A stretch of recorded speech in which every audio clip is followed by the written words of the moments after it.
Halo, berjumpa lagi. Kali ini kita akan melihat kisi-kisi untuk P3K dan juga soal untuk P3K ya, atau yang dikenal dengan istilah PPPK. Ini merupakan bagian dari ASN. Apa saja kisi-kisinya? Kita langsung saja lihat ya.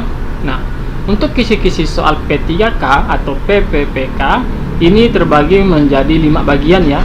Yang pertama adalah kompetensi teknis, lalu ada kompetensi bakat skolastika, selanjutnya ada manajerial, lalu sosiokultural, dan ada pertanyaan wawancara.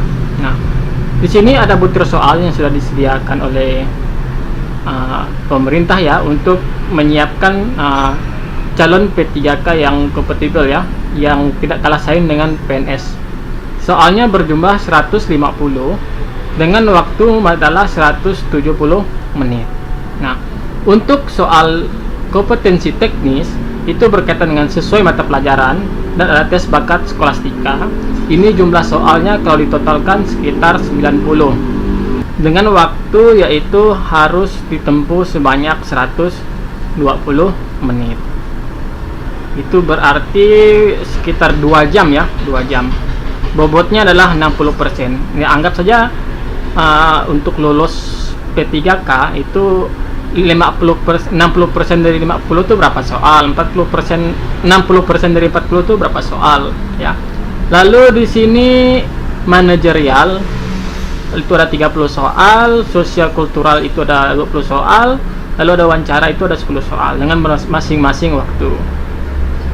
Yaitu sekitar 25 menit ditambah 15 tambah 10 dengan bobotnya harus 40% benar ya dari semua ini. Oke, kita lihat secara langsung tentang kisi-kisi tipe kontennya seperti apa saja ya. Ini saya olah dari berbagai sumber. Untuk kompetensi teknis ini berkaitan dengan sesuai mata pelajaran yang ada di SD. Nah, saya ambil contoh ini tidak semua. Misalnya ada materi MAT, IPA, IPS, Bahasa Indonesia, lalu ada IPS dan seterusnya. Saya ambil Bahasa Indonesia, kita lihat ini. Di sini ada pantun. Perhatikan pantun di bawah ini. Tuntunlah ilmu ke negeri Cina, janganlah kau turut negeri Eropa. Ada titik dulu, titik ya. Pertanyaannya, isi yang tepat untuk melengkapi pantun tersebut adalah A. Carilah ilmu yang berguna, hakikat hidup tidak di sana. B. Carilah ilmu yang berguna, hakikatnya di sana. C. Carilah ilmu berguna, hakikat hidup ada di sana. D. Carilah ilmu berguna, hakikat hidup tidak di sana. E. Carilah ilmu yang berguna, hakikat hidup tidak di sana. Nah, untuk soal seperti ini, kawan-kawan harus menguasai ya bidang studinya masing-masing ya. Karena di sini sudah kurikulum K13, tetapi kan ada sub-sub temanya terbagi dari berbagai materi pelajaran di SD. Nah, ini sebenarnya mudah. Kita ambil di ujungnya saja. Ada kata Cina dan Eropa. Di sini ada batasnya ya, harusnya. Kalau kita perhatikannya dari A sampai E ini sama semua, ya kan? Untuk yang pertama ini adalah tuntutlah ilmu ke negeri Cina. Kita lihat ya opsi A sampai E. Carilah ilmu yang berguna, ini bisa ya. Carilah ilmu yang berguna, bisa. Carilah ilmu berguna, carilah ilmu berguna. Tidak ada kata yang menghubungkan ya, atau kata tambahan ya. Nah, ini kita dis saja. Yang D juga. Lalu yang E betul. Lalu di sini adalah jangan kau turut negeri Eropa. Di sini ada kata jangan. Anggap saja ini kita buatnya negatif ya, kata negatif. Jangan diikutin. Kita lihat yang A. Hakikat hidup tidak di sana. Hakikat hidup tidak di sana. Ini bisa ya. Hakikat hidup ya. Hakikatnya di sana, ini positif ya, sudah salah karena tadi kan yang ini kan sudah negatif nih, yang jangan nih, ini sudah salah. Hakikat hidup ada di sana, ini bisa. Hakikat hidup ada tidak di sana, ini bisa juga ya. Yang C tadi salah. Yang E, hakikat hidup tidak di sana, ini betul ya. Sekarang kita lihat yang A ini sama-sama ada ya. Kita buat seperti ini aja untuk mudah. Kalau yang B ini yang hakikat di sana ini tidak nyambung, berarti sudah salah. Kalau yang C yang carilah ilmu berguna, tidak ada kata yang, berarti sudah salah. Yang D juga carilah ilmu berguna, tidak ada kata yang, berarti sudah salah. Kalau yang E carilah ilmu yang berguna, hakikat hidup tidak disandang. Ini sebenarnya sama ya antara A sama E ya, sama, berarti kita buat ini antara A dan E. Nah, buat seperti ini ya.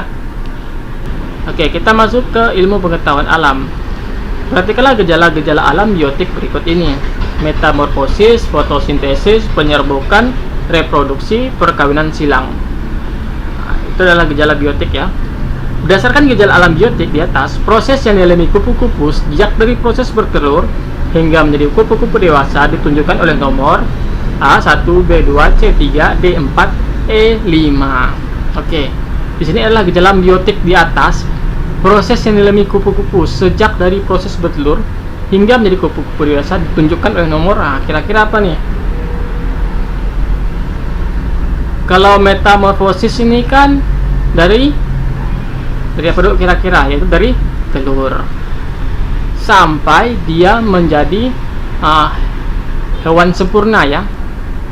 Hewan sempurna. Kalau fotosintesis ini kan lebih kepada tumbuhan ya, penyerbukan ini lebih kepada bunga, reproduksi ini hewan, perkawinan silang ini yang dilakukan oleh manusia ya, supaya mendapatkan hewan atau tumbuhan yang unik. Jadi lebih lengkapnya adalah yang A, metamorfosis, karena prosesnya kupu-kupu itu dari bertelur hingga dewasa atau hewan yang sempurna. Itu berkaitan dengan kompetensi teknis ya. Saya rasa kawan-kawan calon P3K ini sudah paham soal-soal seperti ini. Sekarang kita lihat di tes skolastika ya, atau penalaran. Nah, kalau untuk tes ini sebenarnya merupakan alat tes yang digunakan untuk memprediksi kemampuan seseorang jika diberikan kesempatan untuk melanjutkan belajar ke jenjang lebih tinggi atau pada situasi yang baru. Nah, pada tes bakat skolastika ini terdiri dari subtes verbal, ada verbal, lalu ada kuantitatif, lalu ada penalaran. Ini saya ambil di guru penggerak ya, guru penggerak. Nah, saya yakin kawan-kawan guru-guru di sini atau yang baru lulus PPG atau yang mempunyai sertifikat guru tidak heran dengan istilah guru penggerak ya, karena dalam tes guru penggerak itu ada tes skolastika. Nah, nanti soalnya akan saya buat di soal video selanjutnya ya, jadi jangan lupa subscribe ya. Jadi untuk soal skolastika ini lebih kepada penalaran. Oke, kita lihat lagi untuk tes manajerial. Nah, tes ini sangat mirip dengan tes karakteristik pribadi. Jadi soal seperti ini sudah sangat bisa kawan-kawan mampu mempelajari. Jadi kawan-kawan di sini yang sudah mengikuti tes CPNS yang berkaitan dengan tes karakteristik pribadi tidak asing dengan soal-soal seperti ini. Contohnya ya, apakah Anda sebagai seorang pemimpin mendelegasikan tugas kepada staf Anda? Mendelegasikan ya. Terlihat. Yang A, saya mendelegasikan semua tugas kepada semua staf dan saya sebagai pengontrol dan pengawas. Kalau yang B, saya mendelegasikan sebagian tugas kepada staf dan sebagian kepada saya. Yang C, saya mendelegasikan tugas biasa kepada staf dan tugas penting untuk saya. Yang D, saya mendelegasikan sebagian kecil tugas kepada staf. Sedangkan yang E, saya mendelegasikan sebagian besar tugas kepada staf. Oke, kita harus pahami dulu, pemimpin itu apa sih? Nah, pemimpin itu dia adalah orang yang mengontrol dan seseorang pengawas.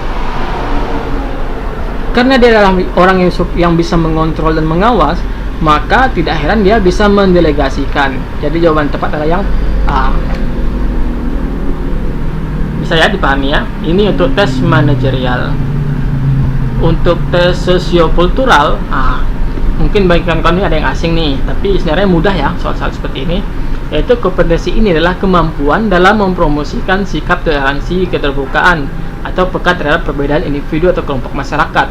Mampu menjadi perpanjangan tangan pemerintah dalam mempersatukan masyarakat dan membangun hubungan sosial psikologis dengan masyarakat di tengah kemajemukan Indonesia, sehingga menciptakan kelekatan yang kuat antara ASN dan para pemangku kepentingan, serta di antara para pemangku kepentingan itu sendiri. Lebih mudahnya ini berkaitan dengan masyarakat dan adat istiadat.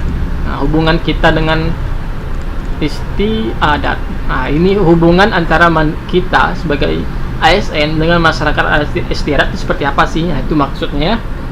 Contoh ya, saya kasih soal yang termasuk dampak negatif. Kata negatif akibat keberagaman budaya, kecuali menimbulkan konflik ya, menimbulkan konflik antara elit dan golongan politik. B. Sebagai alat bersatunya masyarakat walau berbeda agama. C. Menimbulkan krisis ekonomi dan moneter. D. Menimbulkan konflik antar suku bangsa. E. Menimbulkan konflik antara yang kaya dan miskin. Nah, untuk soal seperti ini teman-teman bisa cari sendiri ya. Yang pasti soal untuk sosiokultural adalah seperti ini garis besarnya ya. Nah, sekarang kita lihat di tes wawancara. Tes wawancara ini yang seperti kita ketahui itu lebih kepada menjawab soal seperti isian menurut pendapat kawan-kawan sendiri ya.